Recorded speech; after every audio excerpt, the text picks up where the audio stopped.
આજના પ્રોગ્રામના અધ્યક્ષ ગીર સોમનાથ જિલ્લાના નવનિયુક્ત પ્રમુખ આદરણીય શ્રી પૂજાભાઈ તેમજ તેમની સાથે કોંગ્રેસનો લડાયક નેતા અને હંમેશા પોતાની આગની છાપ દરેક જગ્યાએ ઊભી કરે છે એવા સોમનાથ ધારાસભ્ય શ્રી વિમલભાઈ ચુડાસમા, સાથી મંચસ્થ મહેમાનો, આગેવાન સાથીઓ, કોંગ્રેસની વાત ઘણી બધી થતી હોય છે.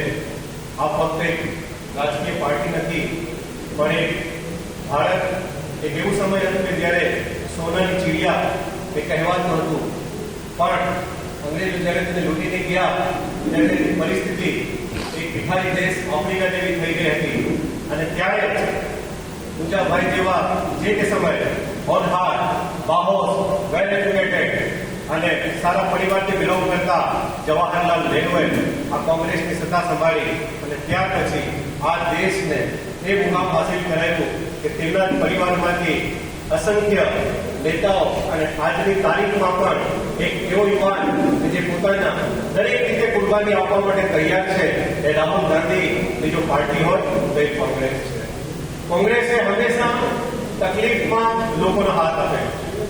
જ્યારે પણ લોકોને ગમે તેવી તકલીફ થઈ છે ત્યારે કોંગ્રેસ છે એ અગ્રેસર રહી છે. અને ભૂતકાળમાં પણ અને વર્તમાનમાં પણ ત્યારે પણ આ દેશ ઉપર કોઈ પણ આફત આવી છે ત્યારે મજબૂતી સાથે કોઈ હાથ આપેલું હોય તો એ ફક્ત અને ફક્ત કોંગ્રેસ છે. અને જ્યારે આજે પણ આ એક એવી સત્તા છે કે જે લોકશાહીનો અંત કરવા તરફ આગળ વધી રહી છે, ત્યારે પણ કોઈ ખેડૂતોને તકલીફ થતી હોય તો એ કોંગ્રેસ એમનો સાથ આપવા માટે આવે છે. 2002માં જે માઇનોરિટીઝ ઉપર આ ગુજરાતની અંદર જુલમ થયા અને ત્યારે પણ કોઈ પાર્ટી અગ્રેસર રહી હોય તો એ કોંગ્રેસ છે. અને આજે પણ આ દેશની અંદર લોકશાહી અને બાબા સાહેબ આંબેડકરનું જે સંવિધાન છે જેના કારણે ભારત ખૂબસૂરત છે તેનું અધોપતન કરવા જઈ રહી છે આ પાર્ટી, ત્યારે તેનું પણ વિરોધ જો કરી રહી હોય તો એ ફક્ત અને ફક્ત કોંગ્રેસ છે. અને કોંગ્રેસ એનું ક્યારેય ખાતમો નહીં કરી શકે. ભારત ક્યારેય કોંગ્રેસ મુક્ત નહીં થઈ શકે. જ્યારે આપણી પાસે પૂજાભાઈ પાંચ અને વિમલ ચુડાસમા જેવા નેતા છે ત્યાં સુધી આ પાર્ટી ભારતમાં છેલ્લા શ્વાસ સુધી રહેશે અને જરૂરતમંદ લોકોને હંમેશા પોતાનો સાથ અને સહકાર આપશે. એમાં કોઈ ફેરફાર નથી. વાત સંગઠન માટે છે, સરકાર માટેની છે. અને આપણા જેવું સંગઠન કેની પાસે હોઈ શકે? આ દેશની અંદર સૌથી વધારે જો કોઈ પાર્ટીએ સત્તા ભોગવી હોય, સરકાર ચલાવી હોય તો એ કોંગ્રેસ છે. આ દેશનો ઇતિહાસ છે. આ દેશની અંદર સૌથી વધુ જો વડાપ્રધાન કોઈ પાર્ટી આપેલા હોય તો એ ફક્ત અને ફક્ત કોંગ્રેસ છે.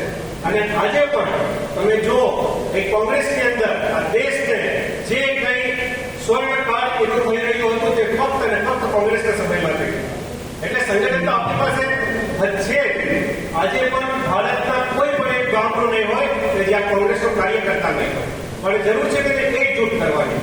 શું ભૂલી ગયા આપણે 2017નું ગુજરાત કે જ્યારે પાટીદાર સમાજના યુવાનો એક આંદોલનને હવા આપી અને ત્યારે ફક્ત કોંગ્રેસના સંગઠનકારીઓએ એમને સત્તા તરફ પહોંચાડવામાં મદદ કરી અને એ કોંગ્રેસની સંગઠને એ સાબિત કરી દીધી કે ભાજપ પાર્ટીને 99 પર તોલ આઉટ કરી દીધી અને 82 કોંગ્રેસ આવી હતી. કોંગ્રેસના સાથીઓ જો ઈચ્છે તો દરેક સરકાર હાંસલ કરી શકે છે. એ ગુજરાતની હોય કે ભારત પણ સંગઠન ચલાવવા માટે તેના મુખ્યની જરૂર હોય છે. અને મુખ્ય મજબૂત હોય તો તેના શરીરના બીજા અંગો જે છે એ ખૂબ સારી રીતે કામ કરી શકે. અને આપણી પાસે ગુજરાત જિલ્લાની અંદર જો સૌથી બાહોદ અને આખા ગુજરાતની અંદર સામની સમિતિની અંદર જો ગુજરાત સરકાર પોતે કોઈ વ્યક્તિને પ્રાયોરિટી આપી હોય તો ભૂતકાળ ગવા છે એ પૂજાભાઈ બંધ હતા. અને એ વ્યક્તિના નેજા હેઠળ આપણે આગળ જવાનું છે અને આ સંગઠન આગળ વધારવાનું છે. અને આવનાર સમયમાં જે કોઈ પાર્ટી હોય, જે કોઈ ઇલેક્શન આવતા હોય એને આપણે મજબૂતી સાથે લડવાના છે અને કોંગ્રેસને આગળ વધારવાની છે. જરૂર છે સાથે એકબીજાના હાથ ખેંચવાની. એકબીજાના હાથ ખેંચશું તો આગળ આવશું, અને એકબીજાના પગ ખેંચશું તો ક્યારે આગળ નહીં. તમને મારાથી પ્રોબ્લેમ હોઈ શકે છે. સામાજિક જીવન હોય, રાજકીય જીવન હોય, વ્યક્તિગત તમને મારાથી પ્રોબ્લેમ હોઈ શકે, પણ પાર્ટી સાથે ક્યારે તમારે પ્રોબ્લેમ જનરેટ ન કરે. એક વ્યક્તિના કારણે પાર્ટીને નુકસાન ન આપે. એક શિક્ષક તરીકે હંમેશા વિદ્યાર્થીઓને સમજાવતો હોય કે કડકલાનો એક ગ્લાસની અંદર કડકલા રાખી દો 5-7 નાના અને એને ખુલ્લો મૂકી દો ત્યારે નાના બાળકો હોય તો એક કહેતા કે સાહેબ આમાંથી તો બહાર આવી જશે અને તેને કવર કરો ત્યારે આપણે વિદ્યાર્થીને સમજાવ્યું કે એને જુઓ શાંતિપૂર્વક એ કડકલા જ્યારે એક કડકલો થશે ત્યારે બીજો કડકલો પગ ખેંચશે અને પાડી દેશે અને આ જ કોંગ્રેસ સંગઠનમાં થઈ વ્યક્તિગત પ્રોબ્લેમ હોય આ મારો માણસ છે એની અમને જરૂર નથી પણ સારો માણસ હોય છે કોંગ્રેસ માટે એની જરૂર છે અને જ્યારે એ વાત અમે સાબિત કરીશું ત્યારે 100% કોંગ્રેસ દરેક ઇલેક્શનની અંદર અગ્રેસર રહેશે અને જીતશે કોંગ્રેસની અંદર અમારા વડીલો રાહુલ ગાંધીજીએ પણ આવીને કીધું અને બીજા નેતાઓ પણ એક શબ્દો વાપરે છે કે આ ગોળા અને જાનના ગોળા ગોળાના ગોળા અને કોંગ્રેસ પાસે તો સાબજો છે પણ કોંગ્રેસની સાથે ભાઈઓ તો છે સાથે સાથે ભાઈ સાથે દોડ પણ છે અને એને પાડવાની જરૂર છે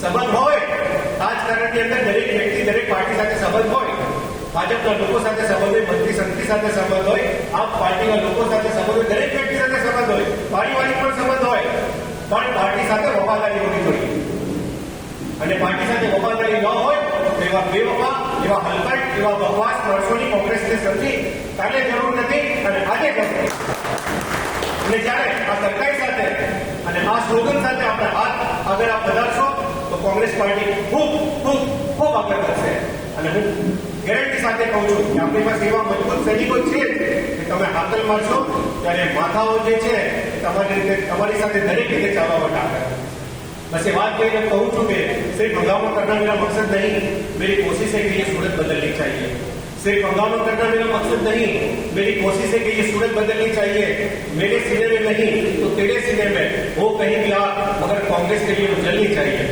जय हिंद